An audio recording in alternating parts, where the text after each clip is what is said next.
Hi, my name's Dominic Quagliozzi. I'm a visual artist. If you want to see more of my art or listen to this conversation, check this out. So my first question is, when did you first fall in love with art, and why did you have to be part of the art world? So I started making art early on in my life when I was mostly, uh, you know, probably 5, 6 years old. Really loved drawing and making marks and coloring and things like that. And that kind of blossomed over the years as I was in the hospital a lot, trying to find things to do. I missed a lot of school when I was younger because of cystic fibrosis and being hospitalized.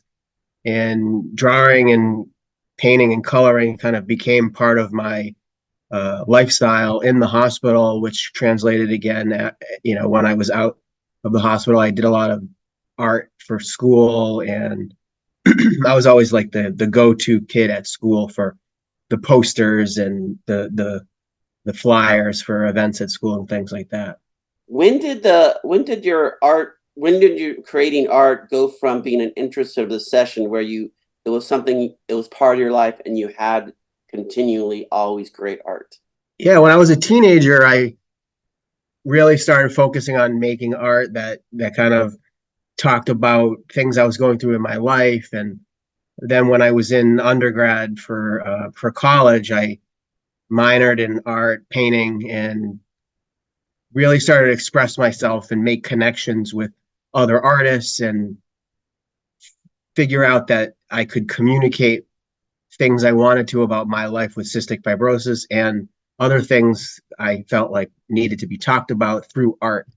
And I thought it was kind of a unique situation for me because um, I was in the hospital a lot. So it gave me time to kind of think and be quiet and really contemplate the ideas and concepts I wanted to explore in my art. And then, start to express those in my studio and through my work. And that kind of changed the trajectory of what I wanted to do with my life at that point around, I'd say early 20s. I think online has been really important for art and for me specifically. I think the CF community in general is a pretty interesting way to stay connected with other CF people. So it kind of served two purposes for me. Like when I was in my early teens in the mid 90s, they started to come up with the 3 foot rule and then the 6 foot rule, where cystic fibrosis patients had to be that far apart. And then they started to create these rules around, only one person with CF could be in a room at a time. So there was a lot of isolationism with that. And so with the formation of a lot of these online communities, I stayed really connected with CF people that I may have never met, or maybe met once or twice in real life, but was able to share what I was going through. And I think um, in terms of art and getting your art out there and exposure like that, making something in your studio and posting on Instagram or Twitter or X, like sites like that, and sharing them, you can create a larger dialogue around your work. It's a little hard to see some of the textures and some of the depth and structure of things online, but in general, I think it's a pretty good uh, tool for artists, especially when um, the in-person audience is a lot smaller than what you can reach online. Why is art good for the soul? I think art is definitely good for the soul. For me specifically, it was a way to both keep my imagination active and keep conversations going that I thought were important to my life, with other people, making a expressive drawing how I was feeling. Because, like you can tell somebody you're in pain or tell somebody that it's hard to breathe, but can they really understand that and empathize with that? I think that's a really important question. Language can only do so much, right? So I think art offers a whole nother level of connecting with people. And to me, connecting with people is ultimately what is best for my soul. And I think I do that through art, and seeing other people's expressions through art also helps me relate to them. And it's just a whole nother language where I think you can create aesthetic relationships and concepts that are more multi-layered than just verbal language, which I think fails to capture a lot of uh, aspects of living with a chronic illness, or having CF, or being hospitalized and getting a transplant, like all these really, really heavy topics. Sometimes when you talk about them verbally, people can, zone out, space out. They don't want to, fully grasp exactly what you're talking about. So I think art really captures that. When did you first realize you had cystic fibrosis, and how did you first deal with that knowledge? Yeah, so I think I was diagnosed at 3 months old. This is in 1982, right? So CF was still relatively a new diagnosis. There wasn't that much in terms of treatment, and prognosis was always not very good, right? Like I feel like every CF person from the 70s, 80s, and early 90s has that story where they were told by their doctor, or their parents were told by their doctor, that they were going to die. They weren't going to live past 12 or 15 or 20 or whatever it was, right? So um, I kind of always knew that I was in and out of the hospital. And then I think as I got older, around 8, 9, 10, around that age, I started to fully realize, like, okay, I have this um, genetic disorder, this disease that affected my lungs. I knew that because I was always getting pneumonia. I was always coughing. I remember a lot of my early birthdays. I loved baseball, and in my birthdays in April, where there's a lot of allergies and it starts to get humid, and I would have CF exacerbations and pneumonia on my birthday, like every year. So when I had my birthday parties, my friends would have to, we would play baseball, and or wiffle ball, and I would bat, but my friends would have to run the bases for me because I was too, coughing too much or too short of breath. So I kind of always knew there was something going on with my lungs. And then, when I was in sixth grade, so that's like, 11, 12 years old, I started to fully realize the impact, because I was having a lot of hemoptysis, coughing up blood, and I was in the hospital for like the last month of the school year. I missed like the spree day and all those, saying goodbye to my friends for the year before the summer. And that's kind of really when it started to set in that, this was a pretty serious disease. And that's what I had. So There are many people who don't know what cystic fibrosis is. In your own words, can you explain what CF is and tell us your day-to-day experience dealing with this orphan disease? yeah, I think cystic fibrosis is, it's a genetic disease.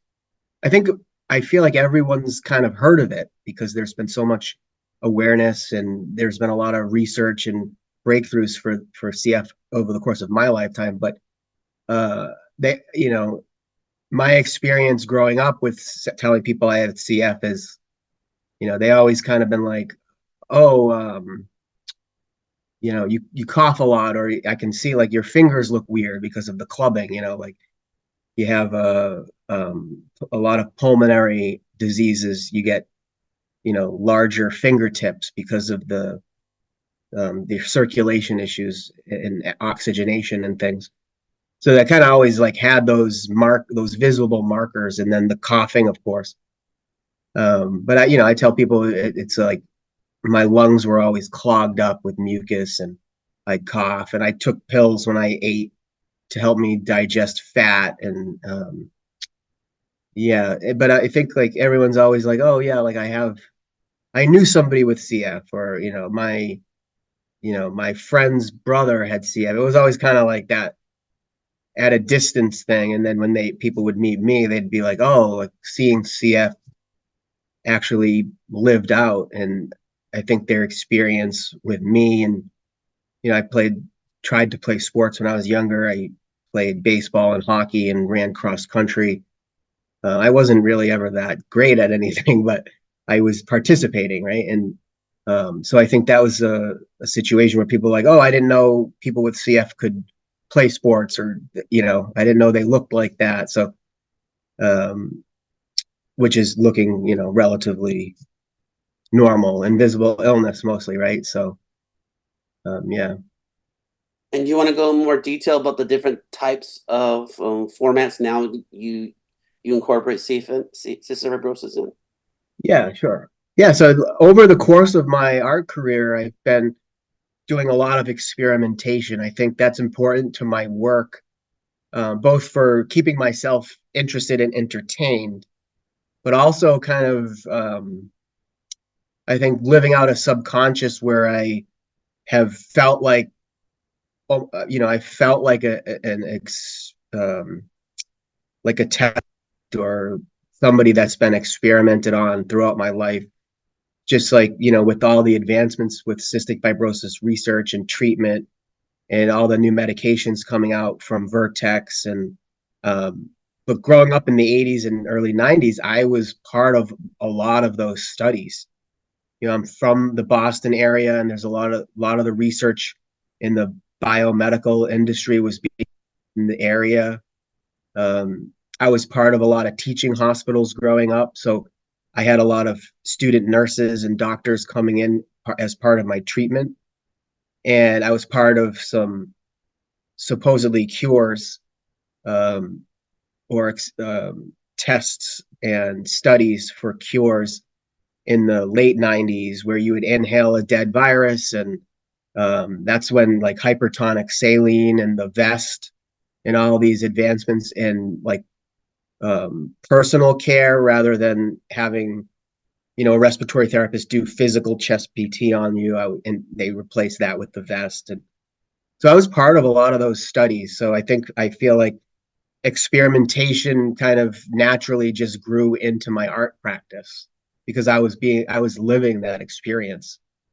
So I work in series where I come up with a concept, an idea for a series of work, and I make multiples of something, like maybe 3 or 5 or 7 or sometimes 10. And I kind of explore one or two concepts through a series. And then once I kind of figure it out, I move on to another series. So that's kind of how my practice has been going. And it's not medium specific. I work in drawing, painting, video art, performance art. I kind of let the idea dictate what the work will look like and what mediums I need to use, but also my physical ability plays a lot into how the work is made. Um, if I'm thinking about making a specific project, if my health isn't that good at the time, then the work is going to be made maybe with performance art, with using my own body, or made with photography and video art, because it's less physically demanding than making a huge painting with wooden stretcher bars. Or so, yeah, like the levels of debility I've faced throughout my life with cystic fibrosis, especially pre-transplant, when I was, sometimes in a wheelchair on full-time oxygen, doing the vest treatments 4 times a day, like all those times when my debility was at its highest. I had severe disability with that, waiting for transplant. I did a lot of performance art using my own body, using my medical equipment as um, collaborators in my performances. Um, yeah.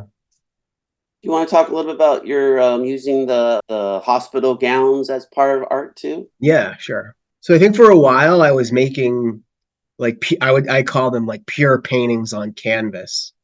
I did that in undergrad, and then I painted a lot in my 20s, and then in my late 20s I went to grad school in Los Angeles, and I was making what I call pure paintings at the time, just paint on canvas, and I kind of started to feel like that really wasn't um, as fulfilling as I wanted to be. I don't think I was necessarily a great painter to begin with, and I kind of was just always painting because that's what I liked, and that's kind of the art education I got. You learn art through drawing and painting, And then I started to branch out. Video art started to influence my work, and performance started to influence my work. And so I think it was about 2012 through 2014. I was getting listed for my lung transplant. My disability with cystic fibrosis was starting to peak. I was on and off oxygen. Then I became oxygen full time. I was in and out of wheelchairs because I couldn't walk, and so that's kind of when I started to realize, like, I was in the hospital a lot, and this kind of uniform for being sick was the hospital gown. It kind of signified a place that I belonged to, right? So I thought that was an interesting thing, but also, it's a textile that has very specific emotional qualities to it. The patterns are pretty recognizable. The colors, like that kind of pale grayish blue, and sometimes they're white, and they always have like these weird geometric designs. So I started to become really interested in that. And it was a fabric that was on my body a lot. So I had a really close, literally a close relationship with the hospital gown. And so I started to explore that um, with how I moved in it and how it felt on my body. And then I remember specifically in 2014, I was in a coma for 5 days. And when I got out of the coma, I noticed like mucus and sweat and blood was on the gown. And I asked if I could save them. Well, I guess I didn't really ask. I just kind of stole them. But anyway, I took the gowns. I recovered from the coma. And when I was discharged, I took the gowns from that hospitalization. I think there was like 4 or 5 of them. And, I snuck them out in my patient belonging bag. And then when I got to my studio, I just wrapped them like I would a canvas around wood stretcher bars. And I showed them in a show, in a gallery, just as is, just stretched on the wooden frames. And they had wrinkles and creases and sweat marks, and to me that was the mark making, like, that an artist would do on a canvas, like, through painting or drawing. And it was something that I did while I was in a coma, and from there it just became the hospital gown became like a substrate for a canvas, or a new surface to make art on. And for the last 10 years I've been using the hospital gown in various capacities, through in performance, wearing them, as hospital gowns, or stretching them and painting on them, using them as like a substitute for a canvas, drawing on them.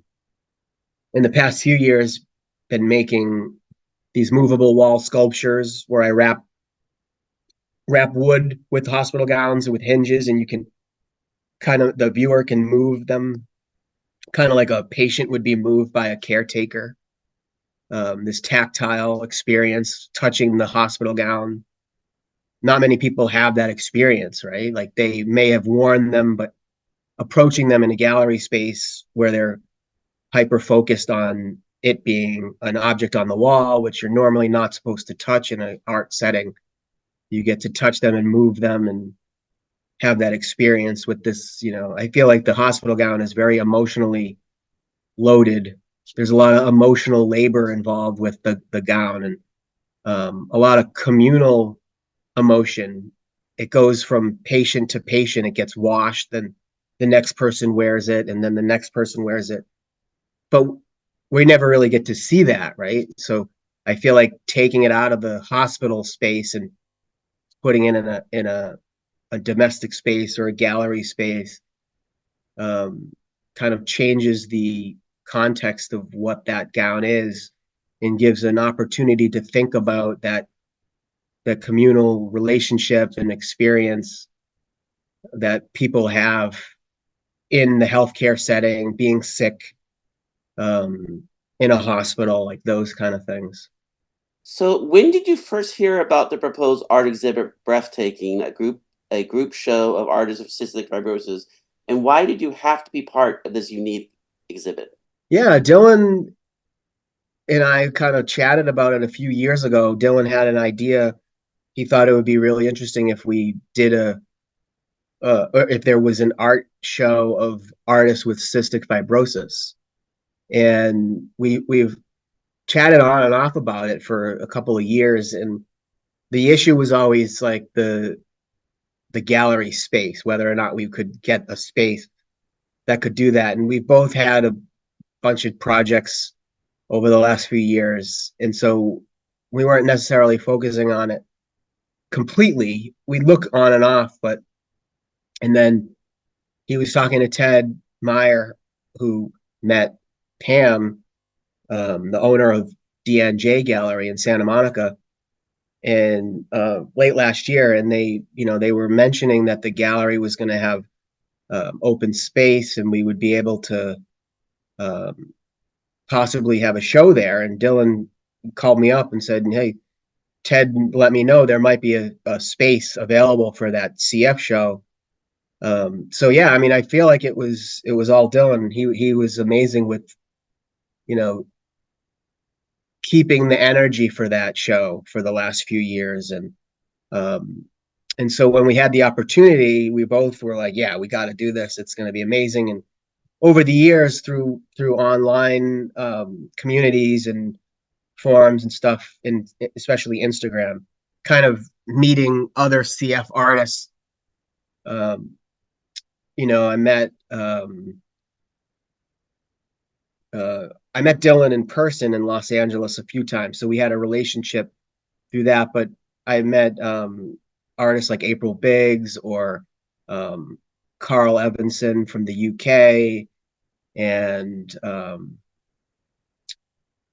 so we both knew a lot of CF artists. And when we had the opportunity to do breathtaking, we wanted to reach out to the artists that we knew, and then from there we were like, we know that there's more, right? Because we just knew that. And so we did an open call as well and found another like 5 or 6 artists that we could add to the roster. And it just started to become this really energized and amazing thing that we would share the lived experience with cystic fibrosis through art making, and met a lot of amazing artists that we both knew and didn't know. And it just started to take on this really amazing journey of art discovery. And then we started talking about the logistics of, can we do a show where we have international artists with CF show? And we met Amy a couple years ago.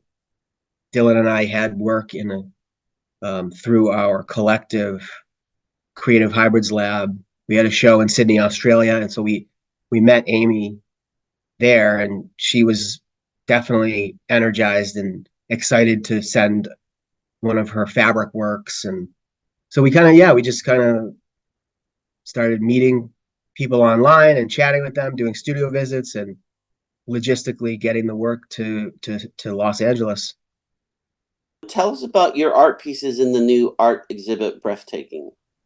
Yeah, I have 2 works in Breathtaking. I have Donor Recipient, which is a fabric work from 2023.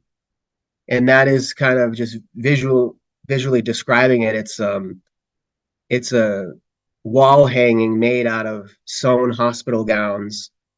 One of them is painted and then drawn on with graphite. So it's painted red, and then with a lot of mark making graphite. And then it's sewn and cut to look like a torso. And then the lung area, I basically cut out and then filled that in with 2 deflated balloons that just hang there. And then it's framed by sewing hospital gowns around the torso.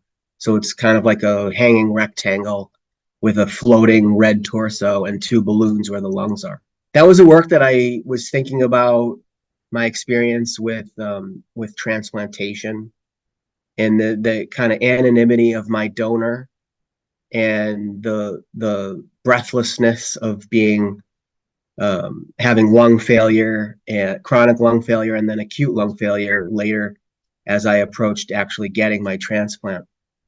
And like this ability to blow up a balloon and balloons kind of signifying like especially a blue balloon, we as a American society, celebrate the birth of a boy with a blue balloon, or a birthday you have balloons. And so like the celebratory nature of what a balloon can signify, but also they're hung upside down and shriveled and deflated, so it's like this almost like letting the air out of this celebration.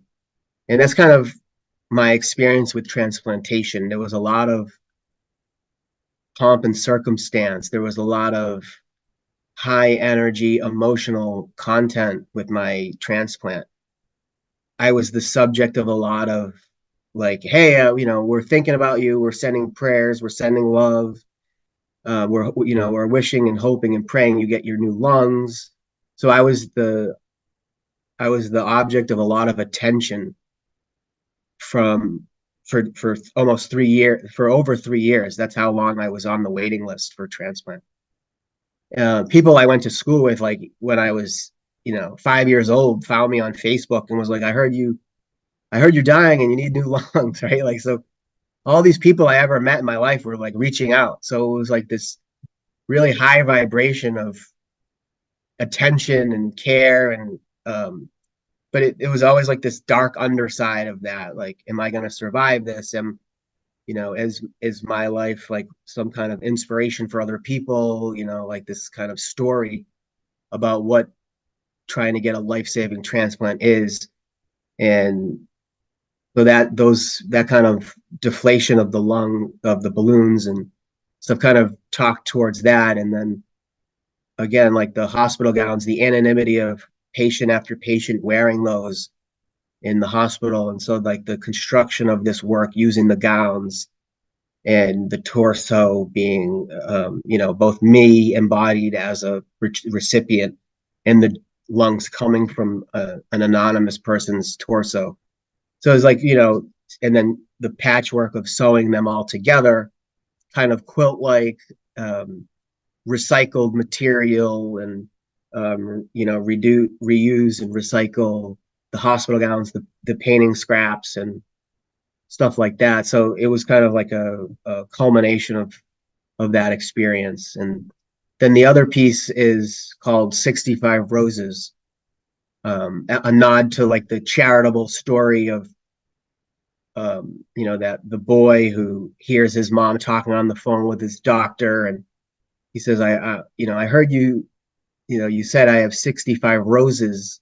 What does that mean? And she said, no, you have cystic fibrosis. Like that kind of, is that a real story? Is that CF folklore? Like I really love that. Like I feel like it is a real story, that there's source material out there that can confirm that. But to me, it's always been part folklore, right? So when we had the opportunity to do this show of cystic fibrosis artists, I wanted to make a new work for that. So I made the 65 Roses, which is literally 65 roses in a vase. And the vase is made out of moving blankets.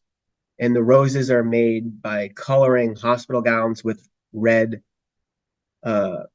colored pencils. And then I rolled them and folded them into roses and then sewed them on. So it's like a big bouquet of 65 roses. And then the moving blanket comes in.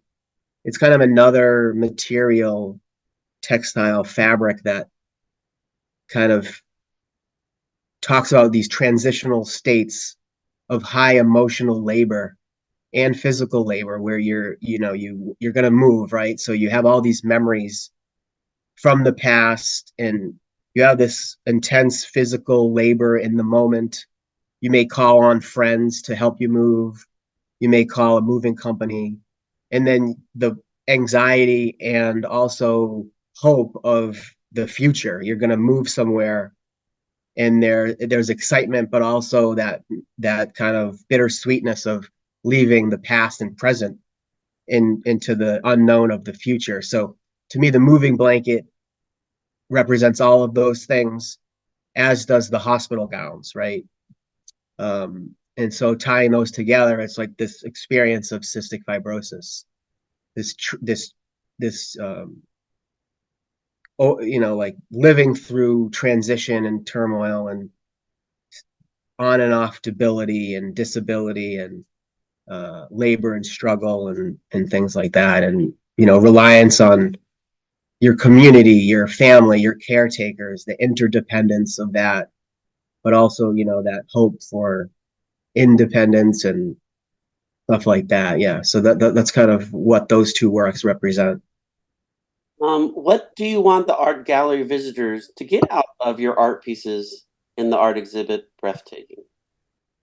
Yeah, I think Dylan and I both talked about this a lot. We wanted the visitors, the viewers, to come into the show and just see the breadth of talent and creativity that each individual and as a collective, the cystic fibrosis artist community, they have, right? So we wanted everyone to kind of put work in the show that highlighted their own personal practices, that represented their own personal lived experience with CF.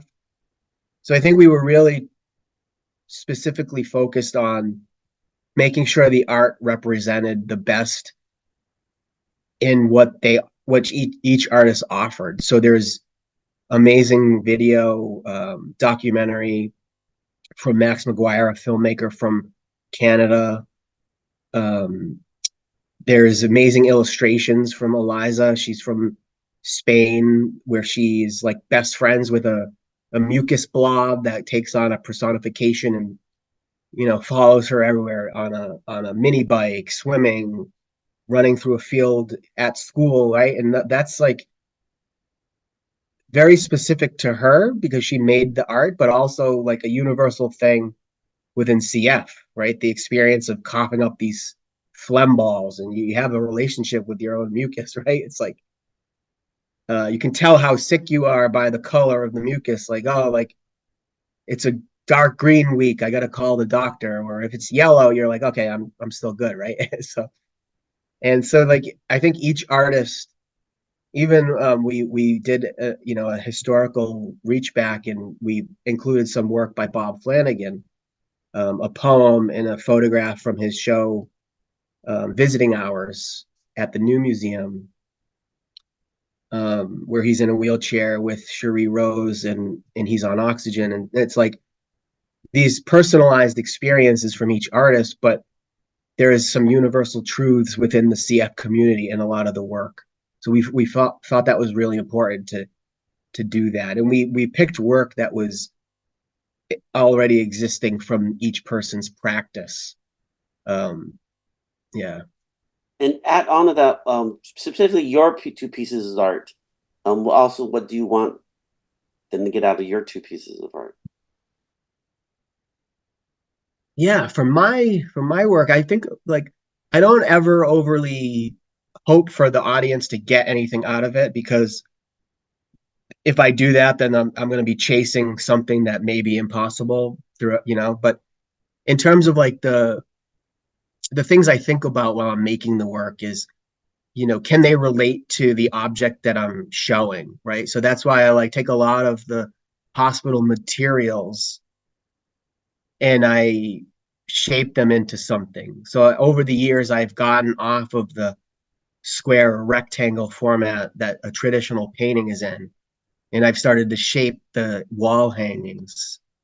So they'll be like in the show, there's a torso and there's a bouquet of roses, right? So I think the entryway for me is always like a relatable object.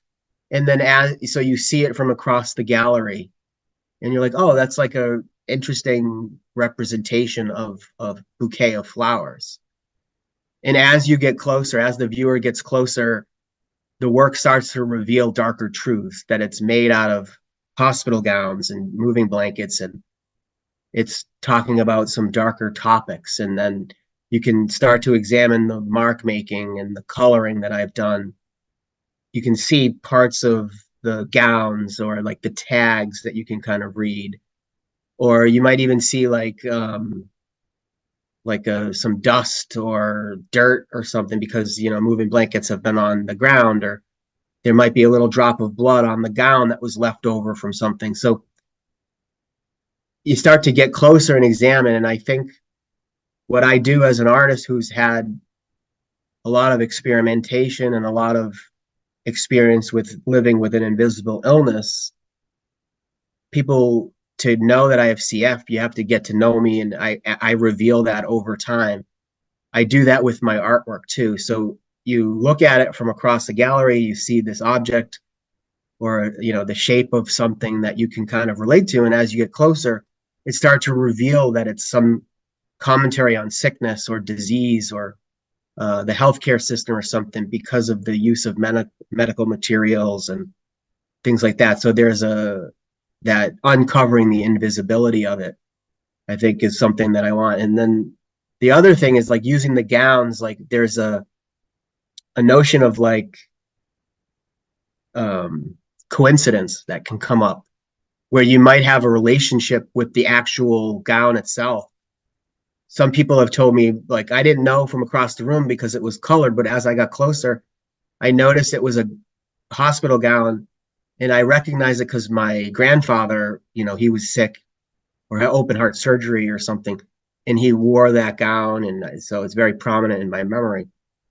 And so there's some obscuring of that from a distance, but as you get closer, you get a more intimate experience, and you might have these coincidental moments that you can share with the work. And so that's kind of like a string or a thread that I hope that can come out at some point with individual viewers. What do you think will surprise the art gallery visitors visiting the art exhibit Breathtaking? I think the biggest surprise probably is the humor, like the dark humor that is involved in a lot of the work. I think there's a strong seriousness to a lot of the work, but a lot of it has dark humor in it too. And I think that's a really strong theme across a lot of the work. And the experimentation of all the work too, I think is interesting. There's a lot of different mediums. There's a lot of different use of materials, uh, different presentations of different topics. And yeah, so I think like for me specifically, I can speak from my own experience. A lot of my work is kind of funny and in dark ways, right? Like you wouldn't necessarily think that um, a bouquet of roses would, be made out of hospital gowns, and there's some green nitrile gloves that kind of drop down behind the flowers that are there, like the flowers leaves and stuff. But that's kind of a goofy way to make a bouquet of roses, right? And you make them out of these like really serious and heavy materials, and to me that's kind of funny. It's like you're revealing like these little inside jokes.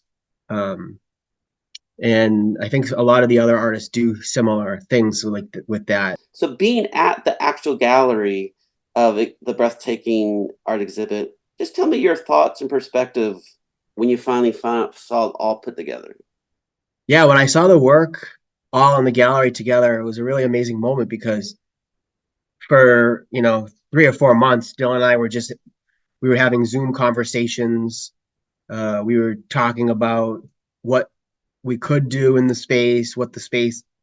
I'm right currently near Boston, and Dylan is in LA, so he was able to see the space in person, and so I was only seeing blueprints of the gallery and photos of the gallery. We did a little video walkthrough, but you can never really kind of judge the spatial feel of something unless you're there in the space. So and then chatting with the other artists over Instagram or Zoom.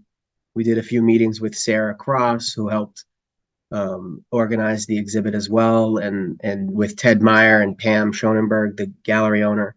So we were having a lot of these Zoom meetings, but you can never really necessarily know or tell how the show is going to come out. So I got there on day 2 of the install, and most of the work was already up, and we were kind of cleaning up the walls and putting up the labels, and so yeah, just seeing it from there come together, it was like I was like, whoa, like this is amazing. It really came out amazing. I feel like I'm using amazing a lot, but I feel yeah, it was great. So overwhelming too. Like this sense of pride that um, that we made this happen, and all these other artists were um, willing to trust us with their work and trust our judgment and to represent them. We wanted to really make sure we respected and represented their work strongly, and could give them something they could be proud of.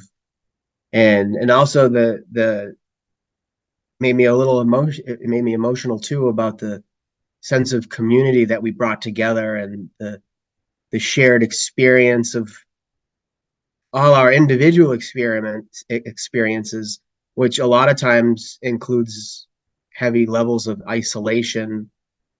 Um, we could bring that all together and be in community with each other, and um, inform each other too. Like my work contextualize Dylan's work and Bob Flanagan's work, and Rowan with some amazing photographs of her with her wheelchair and oxygen tanks, and um,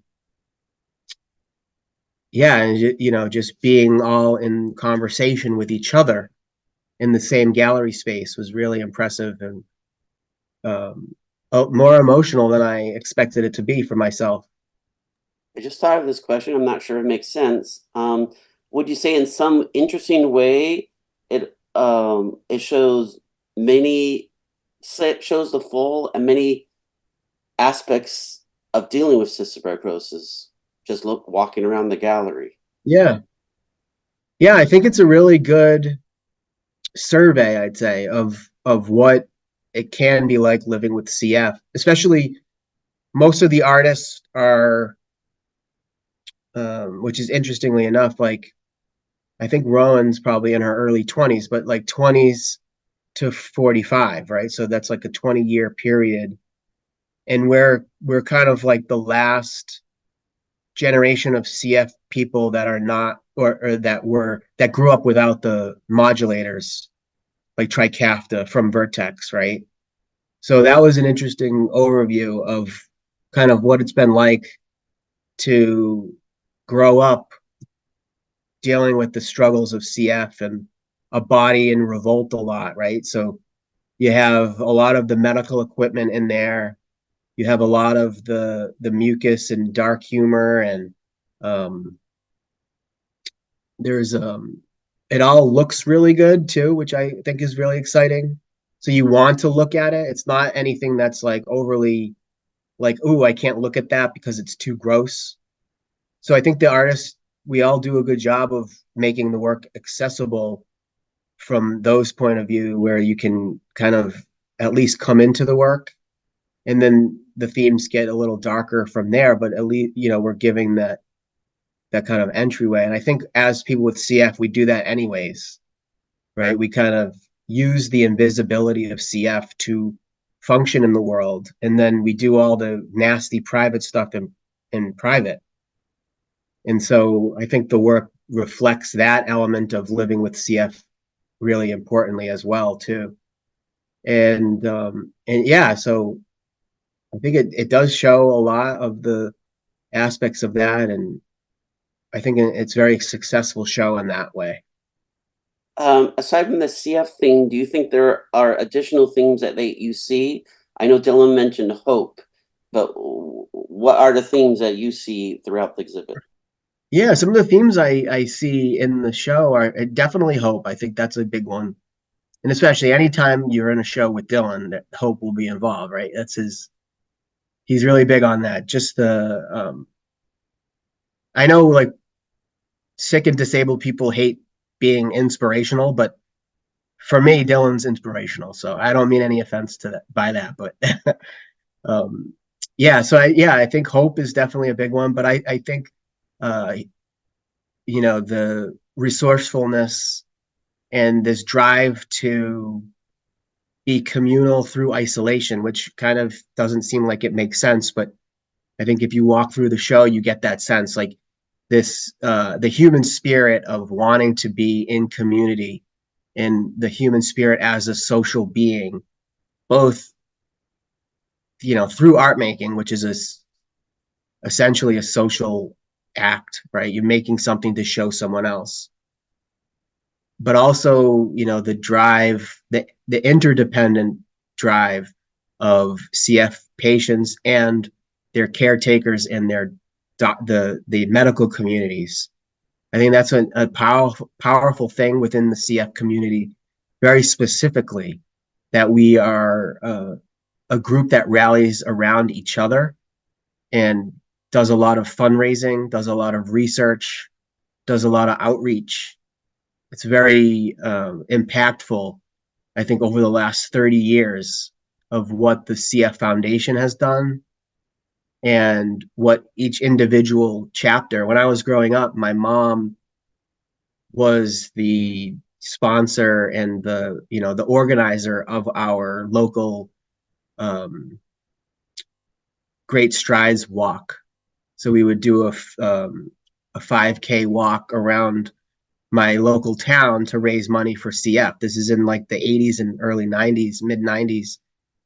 And all these things throughout the whole country accumulated over the last 20, 30 years and now are bringing the CF modulators, Trikafta and those kind of things because of that communal spirit and that sense of caretaking as a community. So I think that also comes across in the show really strongly. Something very specific to, I think, to the show and the CF community. Why should or must the SoCal community attend the art exhibit Breathtaking? Yeah, I think this SoCal community, the Southern California community should definitely see this Breathtaking because it offers a look into a disease that has had so many advancements in terms of research, fundraising, community, and I think it's an amazing case study in what it can be, what community can look like through all of those facets to help people as a project in caretaking on multiple levels, to nearly eradicate a disease, overcome almost insurmountable odds, right? From when I was born in 1982, where CF, I was given, maybe 10, 15 years of life expectancy. And the treatment was, just throw some antibiotics at him and let him hack his brains out. To now you have medications that you can take that while you're taking the medication, regulate your cells so they work in function like they're supposed to. And kids that are being born now might not have any long-term debility or disability with cystic fibrosis. It's much more manageable, and I think that's a really unique situation to cystic fibrosis. And I think if you come to Breathtaking, get that you get that sense, you can feel that, and that can impact your life in other ways. So I think it's a very important show to see. So the gallery is not just showing art, it's selling art. Mm-hmm. Just mention how that supports the artist, but also what if someone likes one of your pieces of art, but what many people want that same art? Is that an auction thing, or can they commission art from you also? So the work is for sale at the gallery. We, as a group of artists and the gallery owner, Pam, we decided that we would sell the work and then we would make a donation to the Cystic Fibrosis Foundation, either the main foundation or the individual chapters. So for this instance, it would be the SoCal CF Foundation, a proceed from the sale of the work. So that's been really important. We sold a good amount of the work at the opening, but if anybody wanted to buy something that was maybe sold at the show and they couldn't get that specific piece, we're giving out the contact information of each artist. They can commission the artist or ask if there are prints available of that specific work, or at any time, any of the artists are open for commissions as well. I know um, there's been a few conversations about making something similar to that's in the show, but maybe a little bit smaller, or yeah, or something like that. So those are always options. I think contacting the artist or the gallery directly to fulfill any of those requests is definitely something that can happen. And as you know, art is not cheap or being seen at an exhibit. How can the SoCal art community help support the gallery and also the individual artists?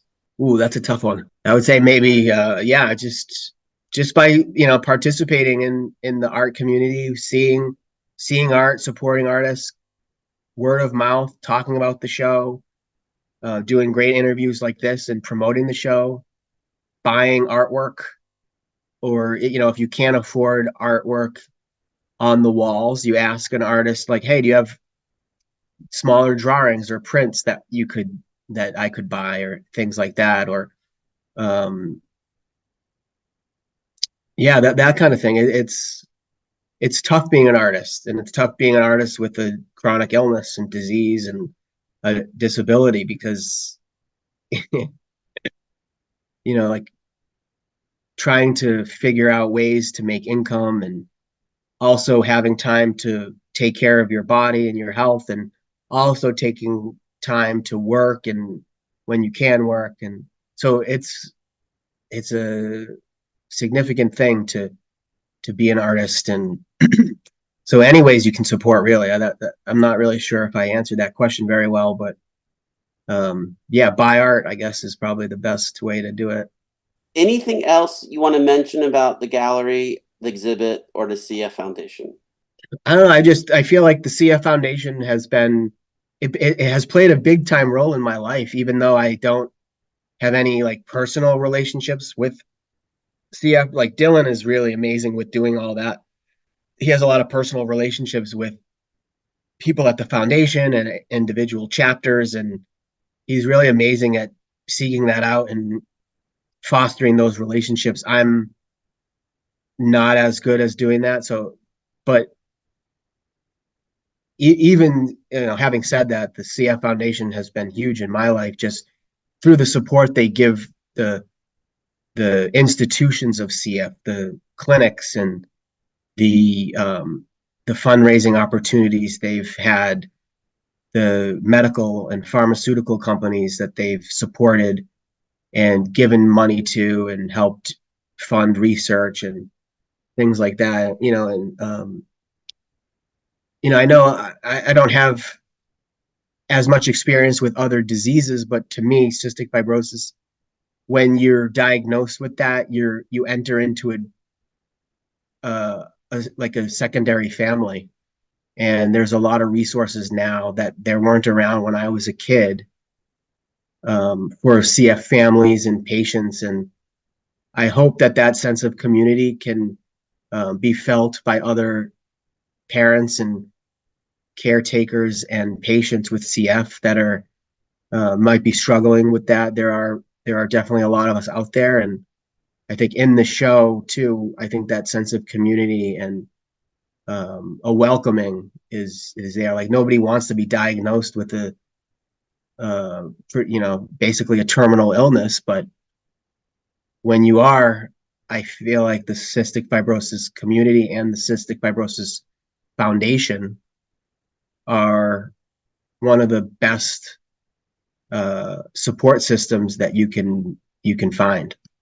Talk about your own art website, what you offer there, what you showcase, and is that the best way of following you also? Yeah, I think for social media and my website, like I'm pretty active on Instagram. Artist Dominic is my handle there, and through my email and my website, artistdominic.com. I have a lot of my work on there. It's kind of a portfolio site. So when you go there, you see most of the highlights from some of my major series that I've shown. My CV is on there. You can see like where I've shown and what I've done in the past. And then there's also a way to contact me there. And a lot of the work is listed there. You can see that if you like something, either on Instagram or on my website, you can contact me. And some of it is available for purchase. I have drawings and prints available and things like that. And I also do a lot of workshops in art classes. If anybody like, if there's, you have a company or a family outing or friends you want to do, like I've done a lot of art parties and uh, team building workshops and drawing workshops, experimental drawing workshops, and things like that from, the RISD Museum, the Worcester Art Museum. I work with CHIP, which is Creative Healing for Youth in Pain. We do art classes and summer camps for teens with chronic pain and chronic illness, using art as a way of community building and coping and expressing oneself through art. Yeah, so I do a lot of things. Hi everyone, I'm Dominic Quagliozzi, a visual artist from Massachusetts. I currently have work on display at DNJ Gallery in Los Angeles with a show called Breathtaking. It's 17 artists with cystic fibrosis, artists selected by myself and Dylan Mortimer. And we hope you come down, check out the show. You get a full experience of what living with cystic fibrosis is like. We have a lot of amazing artists in the show from all around the world, and you can see some beautiful art and talent on display. So I'll see you at the gallery.